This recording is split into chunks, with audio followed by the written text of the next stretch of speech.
Do you remember any memorable moments for yourself as you've been now mastering Mandarin? Yeah, one in particular stands out. I think one time I was commenting my girlfriend's hair, and I said, "Oh, 她的头发很长." And then they just started laughing at me. 应该是她的头发很长. She cut her hair short, and it was growing longer, and so I wanted to comment, "Oh, 她的头发变长了."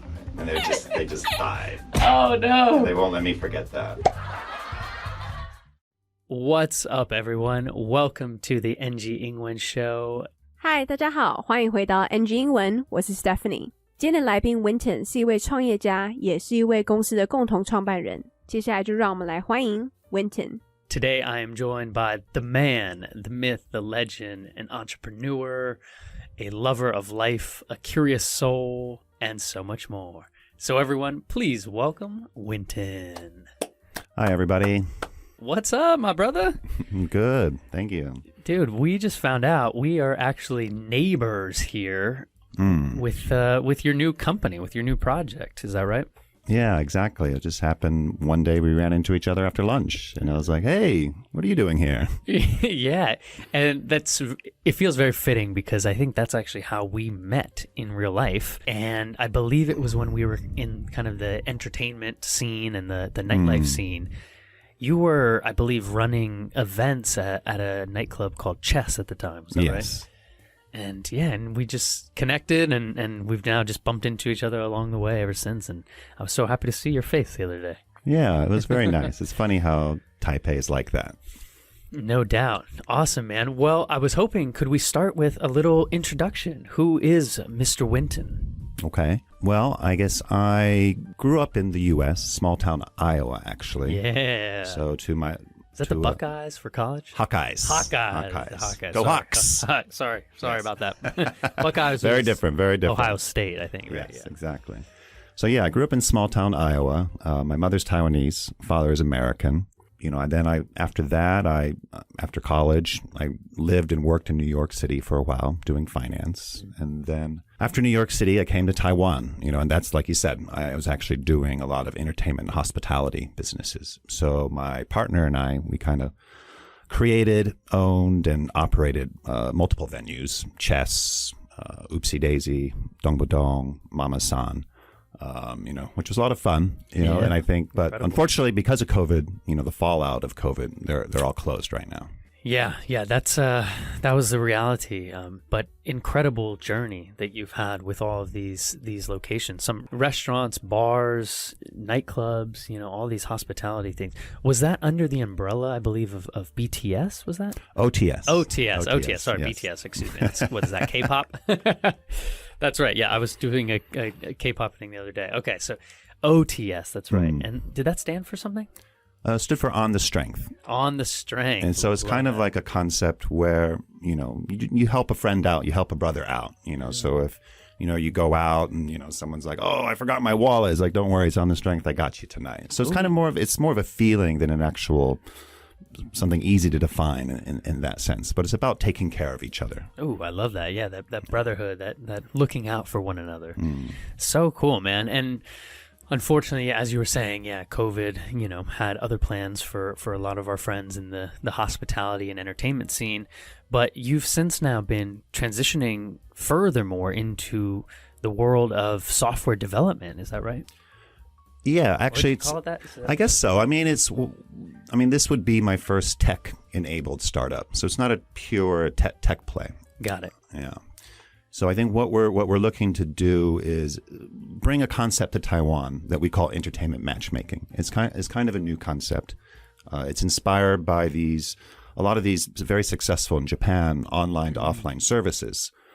So essentially, what it is, so if whenever you want to go out and you feel like you don't have enough people, or maybe you and your friends, you just kind of want to do something different, you want to mix it up, you can use this platform to find and connect and hire a verified talent, to go out with you, Let's say I wanted to go to KTV tonight by myself, but, I wanted to have some friends and I wanted to meet new people. This can be an opportunity then to use your platform to connect with new people in the area and then go out with them. Is that right? Yeah, that's part of the idea. I think it does help people connect with new people because, that is one of the challenges, especially as you get into your 30s and 40s, it's harder to meet new people. Your social networks are shrinking. Actually, some people move away. Some people have families.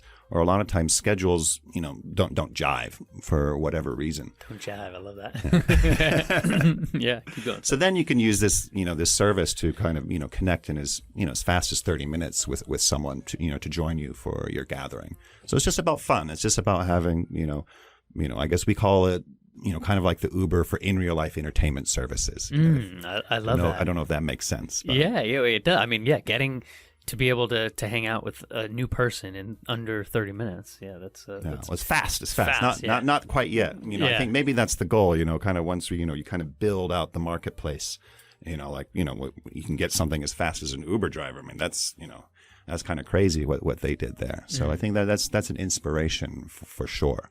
Winton 是在爱荷华州的小镇长大的，他的妈妈是台湾人，爸爸是美国人。那他在大学毕业之后，他就在纽约居住，并且在金融产业工作了一阵子。后来他就回到台湾，然后开始接触餐饮业 hospitality 以及娱乐产业 entertainment。他跟他的合伙人曾经有过数间场所，例如 Chess、Oopsie Daisy、懂不懂跟妈妈桑。那虽然说很好玩，但是因为新冠的关系，现在都收起来了。那当时的餐厅、酒吧、夜店都是属于 OTS 底下的。他的公司 OTS 代表的是 on the strength， 这个概念就像是帮助朋友，有点兄弟之间那种，就是你今天忘了带钱包，我会罩你那种感觉。那现在 Winton 正在转变到软体研发这一块，大家觉得其实跟大家认知中的科技新创不太一样，因为他做的其实是娱乐产业的媒合 matchmaking。例如说你跟朋友们出去，可能人数不够多，或是你们想要来点不一样的，顺便认识新的朋友的话，你们就可以雇用 hire 这些验证 verified 的人才 talent 跟你们一起玩乐。那因为像很多人可能到了30-40岁，其实社交圈会慢慢的缩小，因为有些人可能有家庭了，或者是有时候就是都不上时间。那来宾这边用的是 times just don't jive， 那这个 jive 不是形容那个跳舞的 jive， 而是在形容时间都不上哦。那 Winton 解释，他们的软体其实就是像娱乐产业中的 Uber 概念，他们最快可以在30分钟内找到适合的人选加入你们的聚会。那当这个资料库逐渐增长的时候，当然配对的时间就会相对缩短哦。And what actually was the inspiration, speaking of that, for this concept, for this idea? Well, my co-founder, he's actually half Japanese. And so one time he was in Japan for business, and a friend brought him out.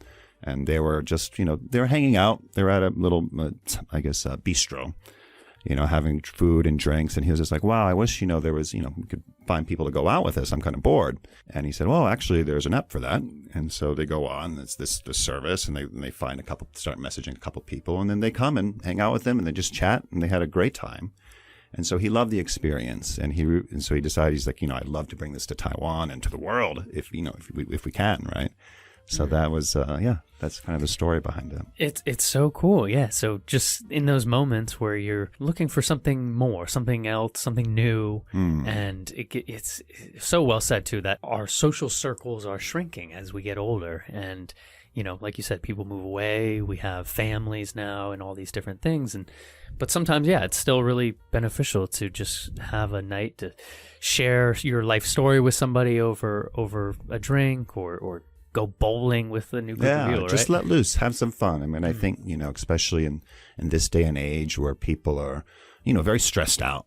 And then also, I think a lot of socialization and networking happens online now as opposed to in real life. Right, yeah. So I think this is a service that one of the inspirations behind it also too is to connect people in real life. No more screen time, right? Type thing. Enjoy life in person. 其实启发 Inspire 他们做这样的服务的原因，是因为他的共同创办人，他有一半的日本血统。那他有一次去日本的时候，去了一间餐酒馆 Bistro 跟朋友吃饭。那当时他说了一句，他真的很希望可以找到有一些人可以跟他们一起出去玩，因为有一点无聊。那这时候他朋友就回他说，有一种 app 就是提供这样的服务啊，所以他们就开始找人，然后聊天。后来他们就找到一些人来现场陪他们聊一聊。大家当下就觉得说，其实还蛮不错的，所以想要将这种形式带到台湾，或是如果他们做得到的话，全世界。尤其现在他觉得人的压力都太大了 ，stressed out， 所以有时候就是应该好好的放松玩。那当然另外一个想法是他们希望有多一点线下的交流，因为他们觉得现在大多数的社交都是在网络上。And so thinking about your own, journey now, you've started restaurants with your partners, you've started apps now with your partners, you've started all types of hospitality and entertainment ventures. Have you learned anything along the way of this really like 0 to 1 concept, we might call it in English? I mean, you've really proven yourself as a founder and a co-founder now. And so is there anything you can share with our audience about that journey?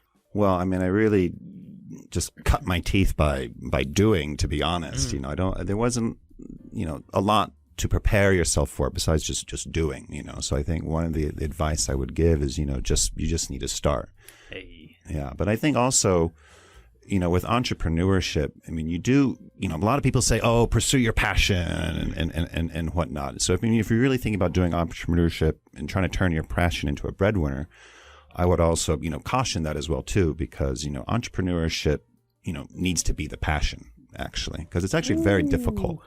Wisdom. And it's going to be hard. I think I like to, there was an article I read about an Olympian, and I guess she was talking with her coach because she was having a difficult time. And I think the coach said something about, 1/3 of the time is going to be bad. 1/3 of the time is going to be okay, and 1/3 of the time is going to be good. And he said, and that's normal. In fact, he said, if it's good a lot more than that, that probably means you're not working hard enough. So I think it's kind of, maybe there's not the direct correlation, but I think that mentality also applies to entrepreneurship, especially when you're just first starting a company. If it's, it's going to be hard, and you need to embrace that and kind of power through that. Words of wisdom right there. Yeah. The concept of you need to be able to just enjoy the journey, right? The process. And if you enjoy entrepreneurship, then it kind of, the pieces of what you might do will potentially adjust along the way. But yeah, you're enjoying that dance. And well said, that concept. I haven't heard that 1/3 concept yet. So sum that up for our audience here. 1/3 challenging, tough. Yes. 1/3 kind of okay, stable. Yeah. 1/3 good. And that's normal. Is that right? Yeah. Well, I think it's when you have an ambitious goal or training, I think that's when you have something hard that needs to be achieved. So then if it's, hard, there's going to be hard things along the way, and that's just part of the process. So don't get too down, if things are difficult, because that's actually normal. So, I mean, obviously, if things are difficult more than, 1/3 or 50%, maybe it's time to kind of take a step back, take a break, mental health break and whatnot and reset. But as long as it's like 1/3, according to the coach, that's the right amount. That's optimal. And it kind of makes me think about your mindset through this. Is that how you are kind of looking at things in terms of a mindset of, hey, it seems you really love the process. And is that the mindset that you apply now to any venture you go into? Yeah, it's something I learned, over the years. More recently, it wasn't something I knew right off the bat. But yeah, I think it's going to be difficult, and that's okay. So I think that's yeah, it's very cool. So thinking about, I think the app has launched. Is that correct? Yeah, so it's available. App Store, Google Play. Yeah, you can search for it. It's called Sanka, Sanka. Sanka. So yeah, try it out. I think, if you sign up now, there's some sign-up bonuses and whatnot, referral bonuses. So yeah, feel free to check it out. Very cool. 他会给大家的创业建议就是，其实没有什么可以准备的，反正做就对了。那他要大家注意的 caution， 就是像很多人觉得创业就是要追求你有热情的事情，然后把它变成一个赚钱的事业。可是他认为其实热情必须在于创业本身，因为真的非常困难。他觉得刚开始创业的时候真的很辛苦，但他觉得就是你要欣然接受 embrace 跟咬牙坚持 power through。就像他说的，他之前听过一个奥林匹克的教练说，通常会有1/3的时间会很困难有挑战，那有1/3的时间是还好，然后有1/3的时间是很好，但其实这是非常正常的一件事情。那反而如果你好的时间太多的话，可能就代表你不够努力之类的。那来宾有说，当事情不顺利的时候别太沮丧，因为这是很正常的一件事情。但是如果当然不好的时间占了太多或是大多数的话，那可能要暂停一下，往后退一步看看，让自己的心灵放空一下也好。那他们的 App 现在叫做 Sanka， 也已经目前上架各大平台咯。那现在要报名的话，就有一些奖金，像是推荐奖金之类的，所以各位快去下载吧。A question I'd love to ask then is thinking a little bit about the future, maybe 2023 with Sanka and your own entrepreneurial journey. Is there anything you want to focus on?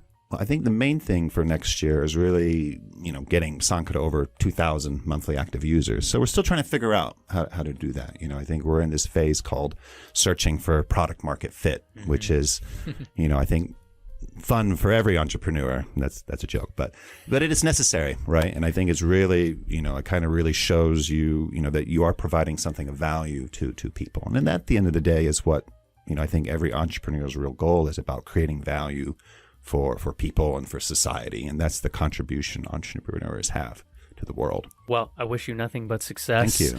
And everyone at Sanka. And I'm gonna download that and check it out as well. So thank you. Very, very cool. 来宾对于Sanka明年的期望就是让他每个月的活跃用户达到2000人。那么现在正在寻找并且处于一个时期叫做商品市场定位 Product Market Fit。那这是一个非常必要的事情，因为这是为了要找出对于他人的价值 value。因为其实很多创业家的目标 goal 就是要创造价值给人或是这个社会。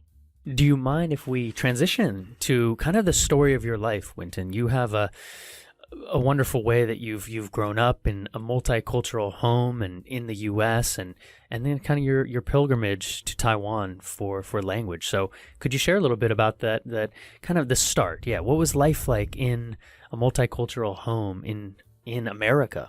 Yeah, like I said, I grew up in small town, Midwest, Iowa, Fairfield, town of 10,000 people. Wonderful town, actually, and surprisingly multicultural for considering where it is. But, I think for me, I guess growing up, I didn't necessarily really know I was like, different. Sometimes you are made to feel different, but I think that, that's normal as a kid too. But I think for me, it was more the food. So I grew up on Asian food. I grew up on rice. I didn't eat bread. Yes. And I think, it helps that both my mom and dad were good cooks. My dad actually lived for a while in India, so he cooked a lot of Indian food, and then my mom, grew up in Taiwan and obviously, is influenced by, Asian food, even though it's not the easiest to get the right ingredients there, but we made do. I love that concept, growing up on rice instead of bread and how that made you kind of feel. Yeah. And so transitioning then, were you growing up in the household speaking English and Mandarin, or did that not begin until later in your life? So actually my mother at that time was still really working on her English. And as kids, we were really the only language partners she had, at least for daily use, So, she did try to teach us some Chinese, but I think it was just, at one point it was not sticking, right? So, we did hear a lot of Chinese whenever she was angry, but for the most part, it was English.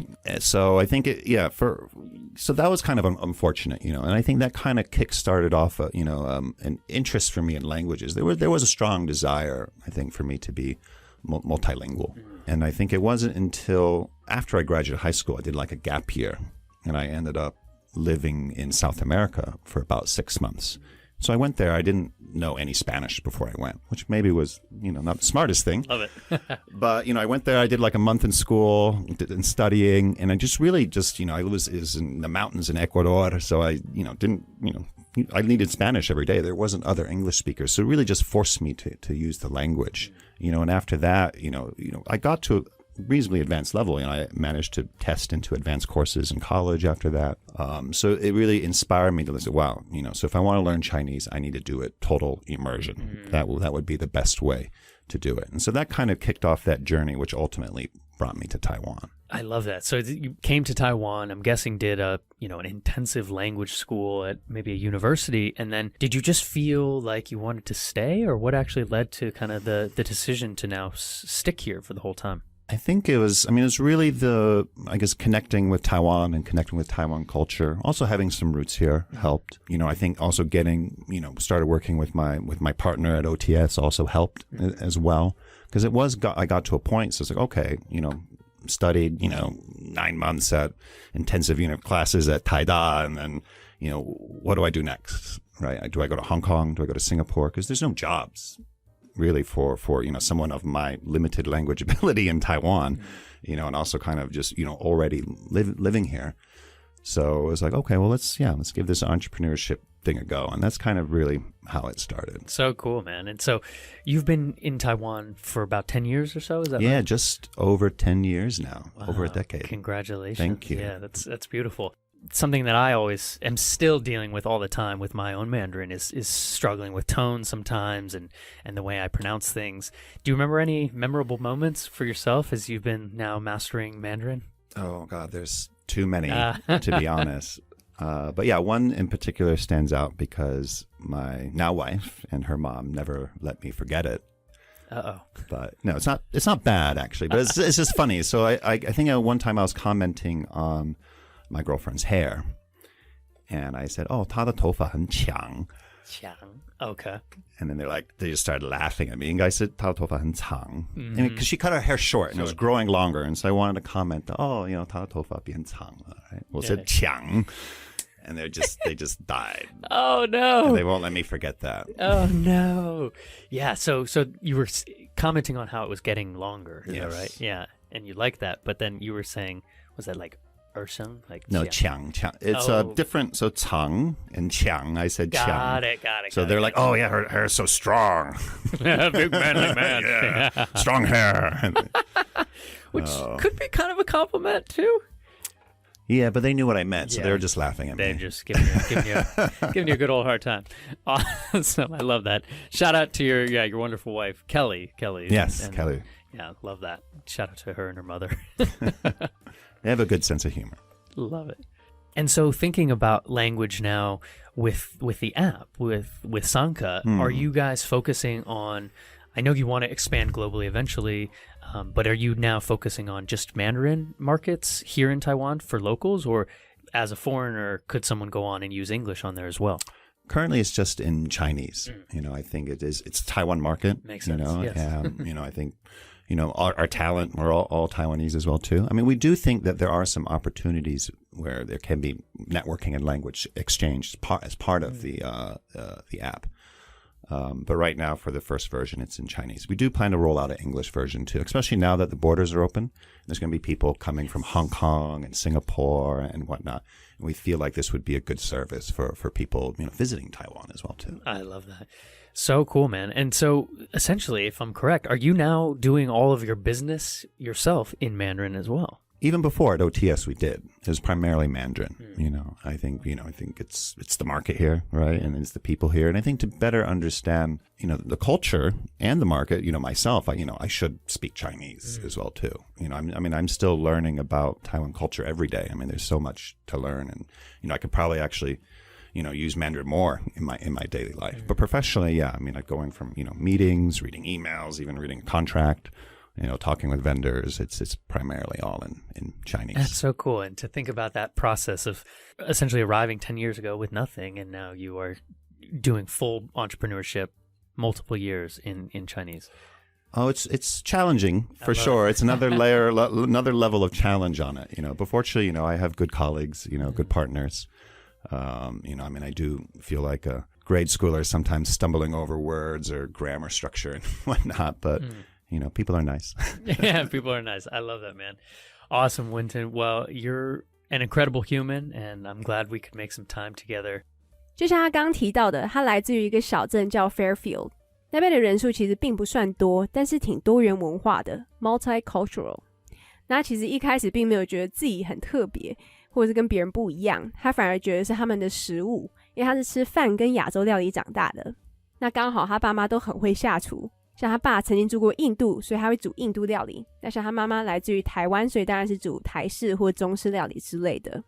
那虽然说取得对的食材 ingredients 不容易，但他们就讲究 made do。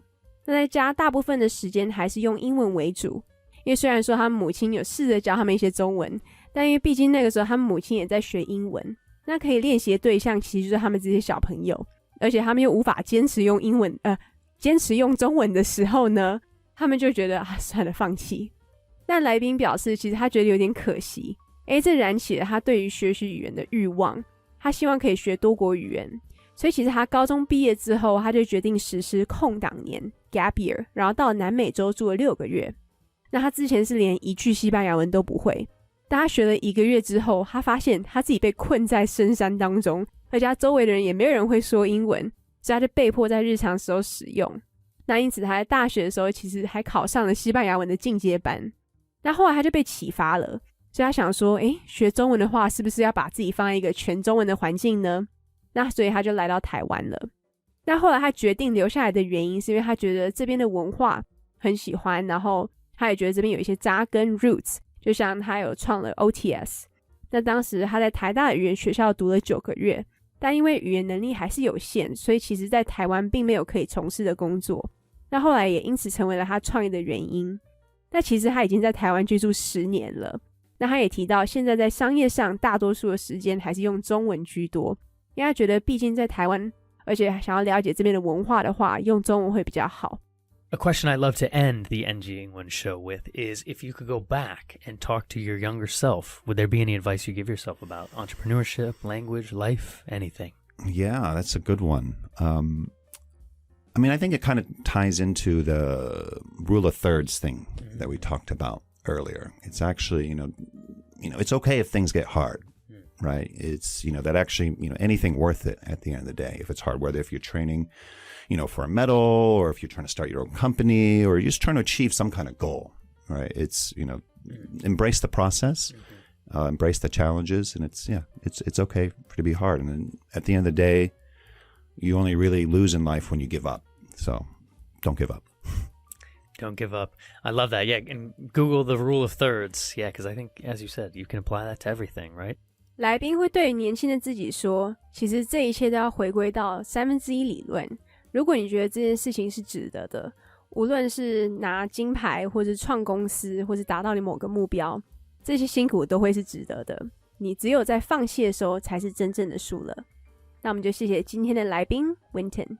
Well, I wish you nothing but success, and continued success, I should say. And could you share where people could find the app, where they could maybe find you online? So you can find me on LinkedIn. My name is Winton Congdon, WintonCongdon.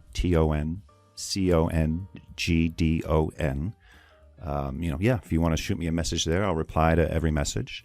And then also, if there's any, I guess, angel investors or investors out there, someone, we're also putting together a pre-seed round. So, we'd be happy to connect with everybody and tell them more about Sanka. Otherwise, go to the App Store or Google Play and check out Sanka. I love it, man. Awesome. Well, we'll talk to you next time, and take care. Thank you, John. Boom. Thanks, Winton. All right, everyone. Well, don't forget to follow along with Winton and myself wherever you can find us, and we'll talk to you next time. All right. Much love. Peace. All right. Well, that is our NG Ingwen show for today. We hope everyone enjoyed listening to that. You can connect with us on Facebook, Instagram, YouTube, and now Spotify. You can search NG Ingwen, or you can search on IG NG English ICRT. And don't forget to tune in every Wednesday morning from 6:30 to 7, and Wednesday night from 9 to 9:30. We'll catch you on the next episode. Bye-bye.